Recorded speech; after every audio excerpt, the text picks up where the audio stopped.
오늘 말씀 제목 함께 따라하겠습니다. 우리 정말 사랑하고 있을까요? 우리 정말 사랑하고 있을까요? 오늘은 요한서신 요한 1서와 함께하는 예배 아홉 번째 시간으로 요한 1서 3장 13절부터 18절의 말씀으로 하나님 말씀 나누려고 합니다. 오늘 말씀의 주제는 제목에도 그리고 성경 본문을 통하여서도 금세 알 수 있듯이 형제의 사랑입니다. 어쩌면 형제 사랑이라고 하는 말씀의 주제는 우리에게 너무나 익숙하고 또 수없이도 많이 들었던 이야기일 것인데, 그럼에도 불구하고 다시 우리는 형제를 사랑해라 라고 하시는 하나님의 말씀 앞에 겸손히 서려고 합니다. 왜냐하면 그리스도인과 교회는 서로 사랑하는 그 사랑의 일 없이는 그리스도인은 그리스도인답지 않은 것이요, 사랑이 없는 교회라면 교회다운 교회라고 할 수 없기 때문입니다. 때로는 우리가 사랑합니다, 사랑하는 성도들입니다, 사랑하는 교회입니다 말은 하지만 어쩌면 하나님 말씀 앞에 정직하게 우리를 돌아볼 때 정말 우리는 사랑하고 있을까 스스로를 반성하고 회개하며 돌이켜야 될 부분도 분명히 있을 것이기 때문입니다. 오늘 이 말씀 함께 나눌 때에 이 말씀 잘 따라오셔서 과연 나는 또 우리는 또 우리 교회는 정말 주님의 명령에 따라 사랑하고 있는 것일까, 우리 자신을 좀 돌아보고 다시 깨우쳐 하나님 기뻐하시는 사랑의 사람들로 거듭나는 이 예배가 되기를 주님 이름으로 축복합니다. 지난 성령 강림절 이후 3주간 있었던 특별 금요 집회를 통해서 참 귀한 은혜를 받았는데, 각 세대마다 또 남자는 어떻고 여자는 어떠하며 또 우리 노인 어르신들은 어떤 생각 가운데 있을까, 여러 강사 목사님들을 통해서 말씀을 들으면서 깨달은 것이 있습니다. 그것은 내가 누구인지를 아는 것, 그것이 참 중요하겠구나라고 하는 것입니다. 내가 남자라면 이 남자는 어떤 사람인가, 내가 여자라면 여자란 어떤 존재인가, 내가 나이가 들었다면 나이가 들었다는 것은 무엇인가, 우리 자신을 아는 것이 참 중요하다는 생각을 하게 됐습니다. 지난 금요일 강사로 오셨던 사모님 말씀 가운데 계속 생각나는, 마음에 머무르는 이야기가 있는데 아직 못 들으신 분 계실 것 같아서 함께 이야기 나눕니다. 여러분, 지난 3번의 집회 말씀 못 들으셨으면 꼭 유튜브 동영상으로라도 꼭 말씀 좀 들으셨으면 좋겠다 생각합니다.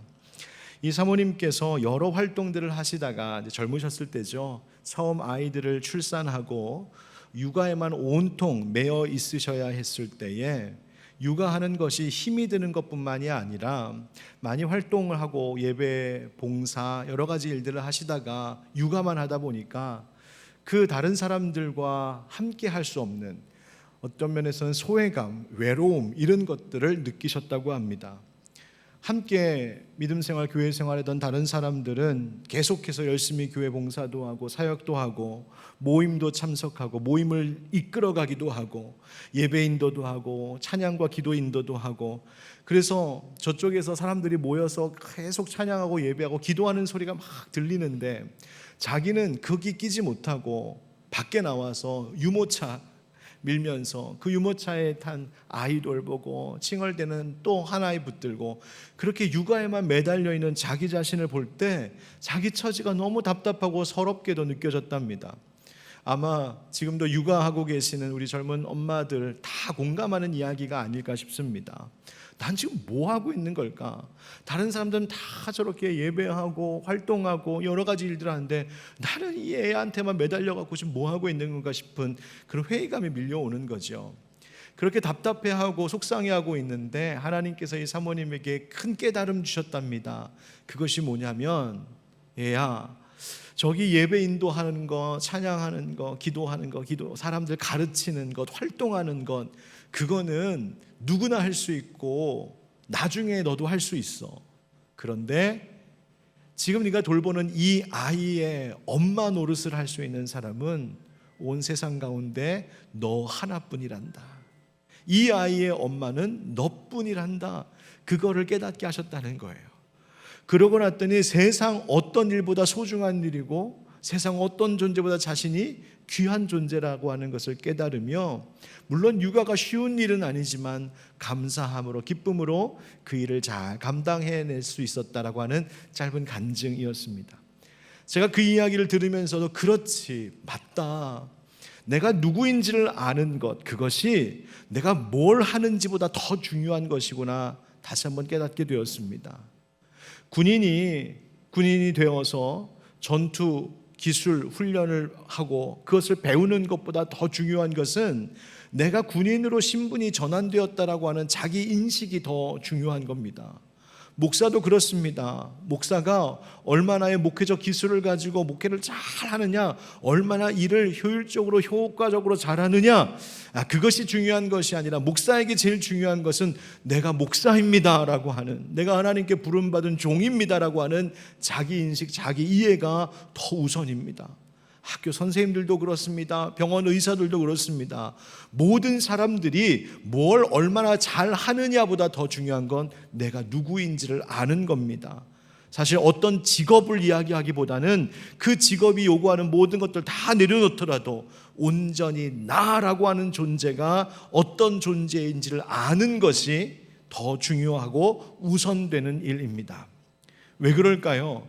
내가 누구인지를 모른 채 그저 어떤 일, 어떤 임무를 하라고 강요만 받으면 그것을 절대로 잘 하기란 어렵기 때문입니다. 아마 고생 일하면서도 생각하지 않겠습니까? 내가 왜 이렇게 해야 되는 걸까? 왜 나만 이렇게 고생해야 되는 걸까? 이해가 되지 않고 늘 의구심과 때로는 불만을 가질 수밖에 없게 되는 거죠. 그래서 무엇을 잘하느냐, 무엇을 하고 있느냐보다 더 중요한 것은 내가 누구인지를 잘 아는 것입니다. 그런 맥락 속에서 하나님께서 우리에게 명령하신 계명, 바로 오늘 주제이기도 한 형제와 이웃을 사랑하라라고 하는 것도 마찬가지입니다. 사랑하라고 주신 명령을 수행하는 것, 내가 얼만큼 사랑을 실천하느냐, 이것도 중요하지만 사실 그보다 먼저 되어야 할 것이 뭐냐면 내가 어떤 사랑을 받은 자인지를 잘 아는 것입니다. 그래야 바르게 진실되게 사랑할 수 있기 때문입니다. 여러분, 우리는 어떤 사람일까요? 여러분, 우리는 어떤 그리스도인일까요? 그리스도인이라는 사람들이 어떤 사람입니까? 오늘 본문 14절은 사도 요한의 14절에서 이렇게 말합니다. 우리는 형제를 사랑함으로 사망에서 옮겨 생명으로 들어간 줄을 알거니와 사랑하지 아니하는 자는 사망에 머물러 있느니라. 아멘. 자, 여러분, 이 말씀을 자칫 오해하시면 안 됩니다. 이 말씀을 이렇게 이해하시면 안 돼요. 우리가 형제를 잘 사랑해서, 내가 형제를 잘 사랑했기 때문에 사망에서 생명으로 옮겨져 들어갔다라는 뜻이 아닙니다. 이 구절의 뜻은 뭐냐면 이미 우리가 사망에서 생명으로 옮겨진 자들이기 때문에 그렇게 되었다라는 사실을 어떻게 확인할 수 있느냐? 바로 우리가 형제를 사랑하는지 사랑하지 않는지를 보면 내가 지금 사망에 있는지 생명에 있는지를 알 수 있다는 말입니다. 반대로 그래서 형제를 사랑하지 않으면, 형제를 사랑하지 않기 때문에 사망에 들어간 것이 아니라 형제를 사랑하지 않는 모습을 보면 그것을 통하여 이 사람은 여전히 사망에 머물러 있는 사람이구나를 알 수 있다는 거예요. 결과로서. 자, 그렇다면 우리 그리스도인은 어떤 사람이냐면 성경에 말씀하시는 것처럼 사망에서 생명으로 옮겨간 사람들입니다. 어떻게? 여러분, 이곳에서 저곳으로 옮겨가려면 연결하는 튼튼한 다리가 있어야 합니다. 그런데 사망에서 우리를 생명으로 옮겨가는 튼튼한 다리 하나가 있었으니 그 다리가 무엇이냐면 바로 예수 그리스도 십자가라고 하는 다리입니다. 예수님께서 우리를 위하여서 지신 그 십자가가 우리를 사망에서 생명으로 옮겨갈 수 있게 하는 든든한 다리가 되어주셔서 그 십자가를 믿고 그 십자가를 걸어가는 자들마다 생명으로 들어가는, 즉 하나님의 자녀가 되는 구원의 은혜를 얻게 된 것인 줄 믿습니다. 자, 그래서 사도 요한은 이 은혜를 이렇게 말하고 있는 거예요. 16절 상반절에 그가 우리를 위하여 목숨을 버리셨으니 우리가 이로써 사랑을 안다 말합니다. 예수님이 목숨을 버리셨답니다. 누구를 위하여? 우리를 위하여, 나를 위하여.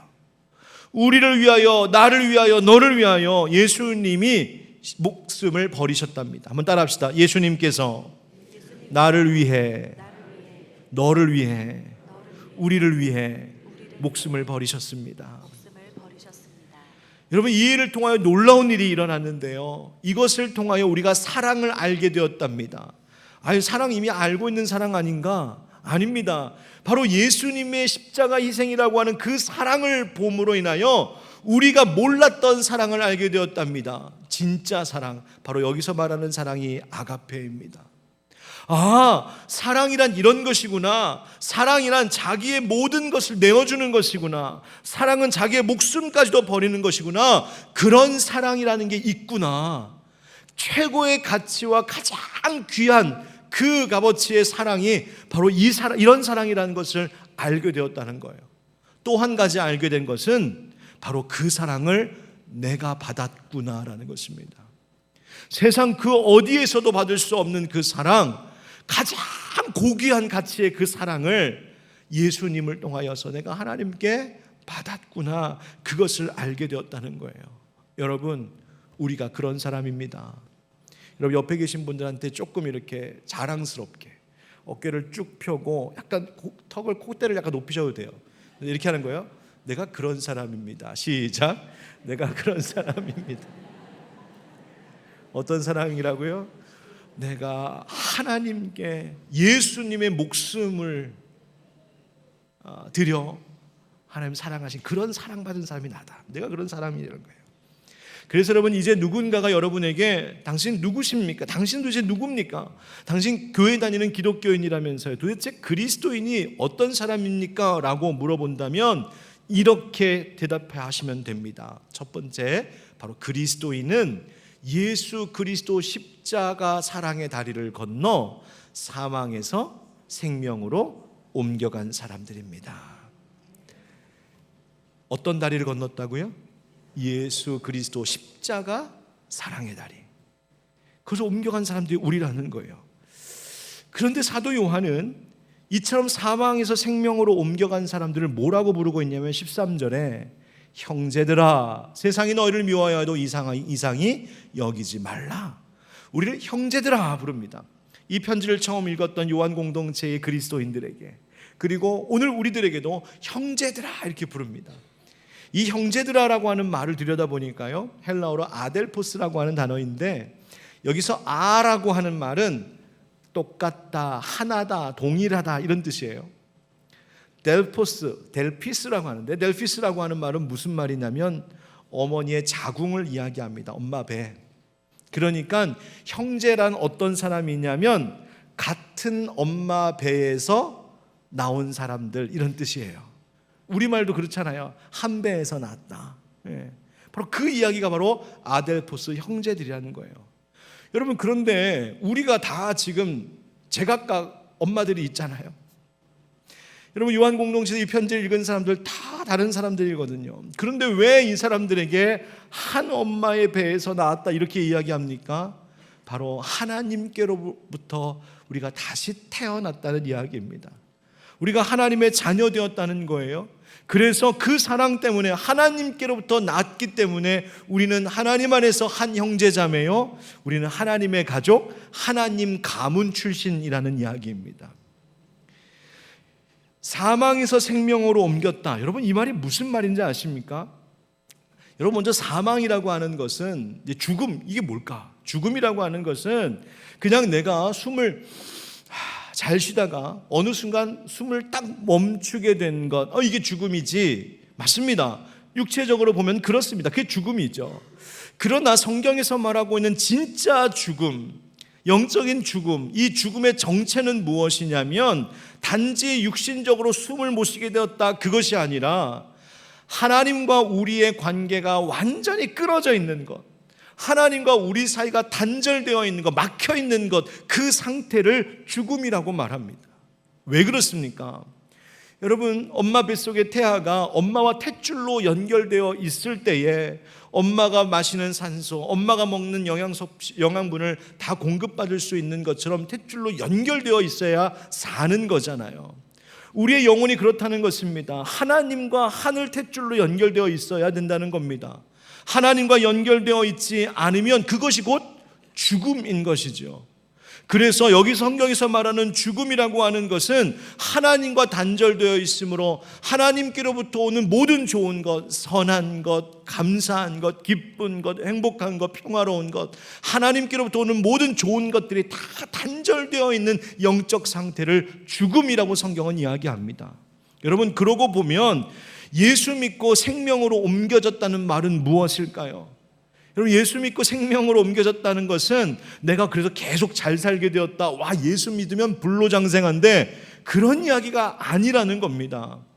예수를 믿음으로 사망에서 생명으로 옮겨졌다는 말은 하나님과 그 단절되어 있던 줄이 다시 연결되었음을 이야기하는 겁니다. 그래서 하나님께로부터 오는 생명, 하나님께로부터 오는 사랑, 하나님께로부터 오는 기쁨, 하나님께로부터 오는 하늘 소망과 평화가 내 삶 가운데 부어지는 것, 바로 그래서 내가 사망에서 생명으로 옮겨진다는 것은 하나님의 좋은 것들이 나에게 부어져 내 안에 있음을 이야기하는 것입니다. 그것이 바로 그리스도인입니다. 그러니 하나님께로부터 좋은 모든 것을 받았으니 그리스도인, 하나님의 자녀된 자들에게는 하나님의 성품, 하나님의 본성이 나타나게 되는 것이죠. 이런 면에서 영생이라고 하는 말도 그렇습니다. 영생은 우리가 죽어서 얻는 것이 아닙니다. 영생이라고 하는 말, 영원한 생명은 사실 이미 예수 그리스도를 믿는 그 순간부터 시작된 것입니다. 그래서 영생을 누리며 살아가는 것입니다. 여러분, 우리 하늘빛 광성교회 성도 여러분, 이 예배 가운데 함께 하신 여러분들, 예수 믿게 된 그 은혜로 말미암아 이 땅 사는 동안에도 영생의 기쁨을 만끽하며 사시기를 주의 이름으로 축복합니다. 여러분, 그런데 이제 두 번째 이야기로 넘어갈게요. 그렇다면 그 사랑을 받은 자라고 하는 것을 확신하고 사는 사람, 그 사람은 우리 그 자신의 생활과 성품과 모든 면에서 내가 하나님께로부터 그런 좋은 생명과 사랑을 받았다는 것이 티가 나게 되어 있습니다. 여러분, 감출 수 없는 것이 있다죠. 재채기 못 감추죠. 하품도 잘 못 감춰요. 근데 사랑도 못 감춘대요. 그래갖고 누가 누구 좋아하면 티 하나도 안 내는 것 같은데 다 알잖아요. 우리 교회에서도 뭐 청소년, 청년들 지들끼리 이제 좋아하는 애들이 있으면 자기네들 시침이 뚝 떼고 있는 것 같지만 선생님들은 다 알거든요. 사랑은 숨길 수가 없어요. 사랑을 받아도 숨길 수가 없어요. 사랑은 그런 것이거든요. 여러분, 하나님의 자녀된 그리스도인들, 그들도 예수님으로 인하여서 하나님께 받은 그 사랑이 있어서 그리스도인은 사랑의 티가 나게 되어 있습니다. 왜? 하나님께서 우리에게 보여주신 가장 특징적인 선물이자 하나님의 본성이 바로 사랑이기 때문입니다. 하나님은 사랑이시라. 여러분, 그래서 하나님 닮아가는 겁니다. 그런데요, 하나님께서 우리에게 주신 그 성품, 하나님의 그 부어주신 본성, 이것에 대하여 사도 바울은 갈라디아서 5장 22절부터 23절에 그 티가 나는 것을 뭐라고 설명했냐면 그게 성령께서 우리에게 맺으시는 9가지 열매라고 말하고 있습니다. 그 열매가 뭡니까? 사랑, 희락, 화평, 오래 참음, 자비, 양성, 충성, 온유, 절제. 이 9가지의 열매가 있다는 것인데요, 이 9가지 열매에 대해서 어느 한 목사님은 이렇게 설명을 하시는 글을 보았습니다. 제가 천천히 한번 읽어볼 테니 어떤 의미인지 한번 곰곰이 곱씹으면서 한번 들어보십시오.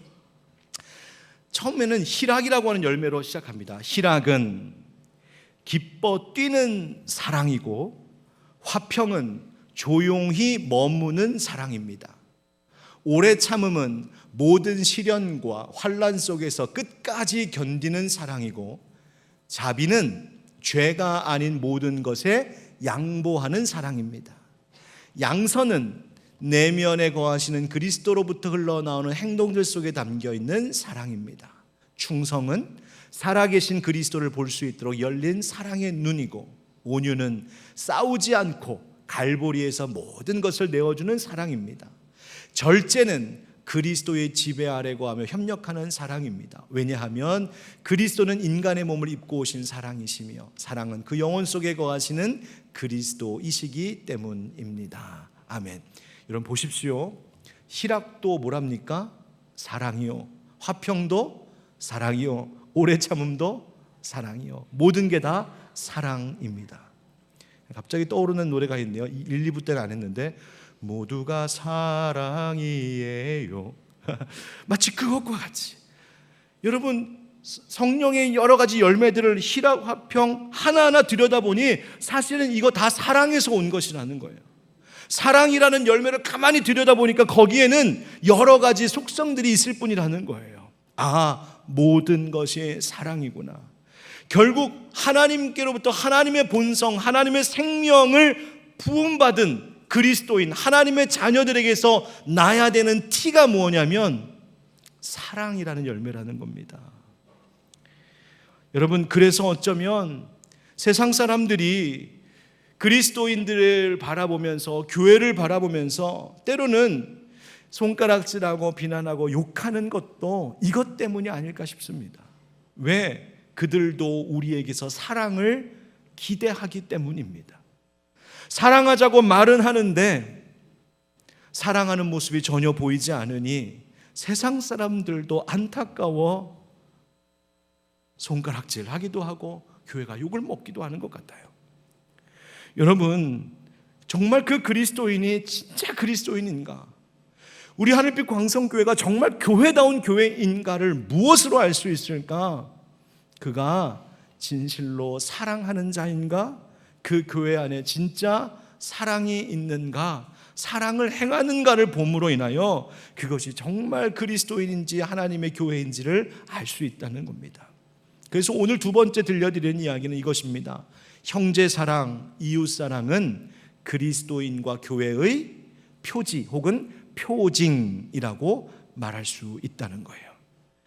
아, 사랑하느냐? 형제사랑, 이웃사랑이 있냐? 그거 보면 그 교회가 진짜 교회인지, 그 그리스도인이 진짜 그리스도인인지 알 수 있다는 이야기입니다. 자, 이제 세 번째 이야기로 넘어가겠습니다. 사도 요한은 그러면 도대체 그 사랑, 그리스도인과 교회가 보여주어야 되는 하나님께로부터 물려받은 그 사랑이라고 하는 것은 어떤 사랑인가를 우리에게 설명해 줍니다. 하나님의 자녀된 그리스도인들의 사랑이란 잠시 사랑의 분위기나 사랑하자라고 하는 그 감정에 확 사로잡혔다가 순식간에 꺼져버리는 그런 것 아니어야 함을 강조합니다. 왜? 사랑이라는 게 그럴 수 있기 때문입니다. 여러분, 우리 주변을 보면 이 세상에는 사랑을 자극하는 것들이 참 많습니다. 사랑에 대한 노래도 많고요, 사랑하자라고 하는 메시지도 곳곳에서 들려옵니다. 교회 강단, 이 설교의 자리에서만 들려오는 것이 아니고요, 세상 모든 곳에서 사랑을 나누자고 이야기합니다. 그래서 그런 것들을 듣고 그런 분위기에 같이 있으면 아유, 그래, 사랑해야지, 그런 마음이 한껏 부풀어 오릅니다. 지난 금요 집회 때에도 세 번의 특별 집회를 통해서 말씀을 들으면서 아마 여러분 가운데는 아이, 그래, 우리 불쌍한 남편 더 사랑해야지, 그런 생각하시는 아내들 계실 겁니다. 아이고, 내 아내에게 내가 사랑하다, 예쁘다는 말 진짜 못해줬네, 이젠 사랑해줘야지, 그런 마음 가진 남편분들도 계실 거예요. 우리 어른들, 우리 어르신들, 부모님들 더 사랑하고 공경해야지, 그 마음 가지신 분들 계실 거예요. 예, 맞습니다. 말씀 듣고 또 함께 찬양하고 기도하다 보면 그 사랑해야 되겠다라고 하는 마음이 한껏 부풀어 오르기도 합니다. 그런데 문제는 예배당 문을 열고 밖으로 나가는 순간 한껏 부풀어 올라왔던 것이 훅 하고 다 꺼져 버리는 것입니다. 사랑이 그럴 수 있다는 거예요. 그래서 사도 요한이 우리에게 강조하며 이야기합니다. 18절 말씀 우리 한번 같이 읽어볼까요? 시작. 자녀들아, 우리가 말과 혀로만 사랑하지 말고 행함과 진실함으로 하자. 아멘. 여러분, 먼저 사랑이라고 하는 것이 어떤 것이냐면 자칫하면 말과 혀로만 하다가 쉽게 그칠 수 있는 것이 사랑이라고 우리에게 주의를 주고 계신 겁니다. 여러분, 목사가 늘 두려운 것이 이겁니다. 사랑하자고 외치는 말이 설교 강단에서 그냥 끝나버리는 겁니다. 여러분, 제가 사실은 1부, 2부 예배 때는요 이렇게 힘있게 설교를 못했어요. 왜 그런지 아십니까? 뭔가 설교를 하면서 뭔가 찜찜했어요. 1부 설교를 마쳤는데도, 2부 설교를 마쳤는데도 제가 찜찜했어요. 그래서 제가 우리 아내한테까지 물었다니까요. 너 왜 이럴까? 근데 제가 3부 예배 들어오기 전에 알았어요. 여러분, 수지 맞으셨어요. 이유가 있더라고요. 이유가 뭔지 아십니까? 오늘 내가 열을 내면서 사랑하자고 말한다 한들 이 문 바깥으로 나가서 아무도 사랑하지 않으면 이게 다 무슨 소용일까? 라고 하는 인간적인 제 마음의 걱정 때문이었어요. 그렇잖아요. 제가 여기서 침을 키워가면서 사랑하자고 말한다 한들 여러분, 집에 가셔서 직장에 출근하셔서 내일부터 살면서 사랑하지 않으면 무슨 소용이 있겠어요? 그래갖고 제가 그 마음이 들어서 3부 예배 들어올 때 들어오지 말까 했다가 성령님이 그래 또 뭔 소리야, 빨리 들어가. 그래갖고 다시 힘을 내고 설교하려고요. 근데 한 가지 약속을 해주셔야 돼요. 사랑하자고 외쳤으니 또 아멘 하셨으니 한 주간 사랑하며 사시기를 주의 이름으로 축복합니다. 감사합니다. 여러분, 우리 교회 안에 목장도 많습니다. 봉사하는 부서들도 팀들도 많습니다. 자치회도 있잖아요. 안수집사회, 권사회, 남선교회, 여전도회. 여러분, 성도들이 함께 교제한다는 게 뭡니까? 사랑하자는 거잖아요. 그런데 말만 하고 대화만 그렇게 하고 표정만 사랑하는 표정 짓고 그러다 끝나버린 것은 아닐까? 찬양하고 기도할 때에도 찬양으로 내가 하나님 사랑합니다, 또 사랑하며 섬기며 살겠습니다, 찬양하고 기도할 때도 하나님 내가 사랑하며 살게요 기도해놓고는 정작 찬양과 기도로만 다 끝나버리고 말과 여로만 끝나고 사랑하지 못하고 살고 있는 것은 아닐까?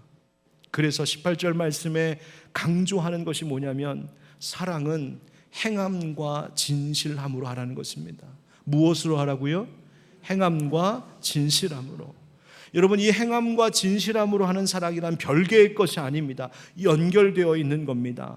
무슨 말이냐면 행함으로 드러나 보이는 사랑만이 진실한 사랑이요, 당신의 사랑이 진실한 사랑이라면 행함으로 반드시 나타나게 되어 있다는 말입니다. 여러분, 이 말씀 이 본문으로 설교할 때 꼭 여러분하고 한번 이 이야기 나누면서 들려드려야지 메모해 놨던 것이 있습니다. 그게 뭐냐면 라과디아라고 하는 뉴욕의 재판관 이야기인데요. 1935년 추운 겨울밤에 뉴욕시 빈민가에 야간 법정이 열리고 그 야간 법정, 거긴 즉결 심판하는 데가 있거든요. 야간 심판하는 그 법정에 한 노인이, 허름한 옷을 입은 노인이 끌려 들어왔습니다. 뭘 잘못했나 봤더니 빵가게에서 빵을 훔치다 걸렸어요. 그래서 재판관, 이 라가디아라고 하는 재판관이 이 어르신한테, 이 할머니한테 왜 빵을 훔치셨냐고 여쭸더니, 판사님, 제가요 사흘 동안 굶으니 눈앞에 보이는 것이 없더군요. 사위라는 녀석은 내 딸 버리고 도망가고, 내 딸은 지금 병들어 몸져 누워 있고요, 손녀들은 굶주리고 있는데 제가 가릴 게 뭐가 있습니까? 자, 그래서 빵 훔쳤습니다. 이 얘기를 듣고는 판사도 마음이 아파서 그 붙잡아온 가게 주인한테 고소를 좀 취하해달라고 선처를 구했는데 안 되겠다는 거예요. 법대로 해야 되겠다는 거예요. 그래서 판사가 할 수 없이 형을 내립니다. 이 할머니에게 10달러의 벌금형을 내려서 10달러를 내시든지 아니면 열흘 동안 옥에 갇혀, 유치장에 갇혀 있으셔야 된다는 거예요. 여러분, 빵 한 조각 살 돈이 없어서 훔치셨던 분이 10달러가 어디 있겠어요? 그러나 할 수 없이 이 법에 따라서 이 재판관이 10달러를 딱 선고하고 나서는 그 다음 재판관이 그 자리에서 일어납니다. 그리고 자기가 쓰고 있던 모자를 벗고 자기의 주머니에서 10달러 지폐를 꺼내 자기가 거기다 집어넣습니다. 그리고 거기 앉아 있었던 방청객들에게, 여러분, 이 할머니는 벌금을 다 완납하셨습니다. 그리고는 하는 그 다음 말이 중요합니다. 이제 저는 여러분께 죄를 묻겠습니다. 거기 앉아있는 사람들한테 묻겠다는 거예요.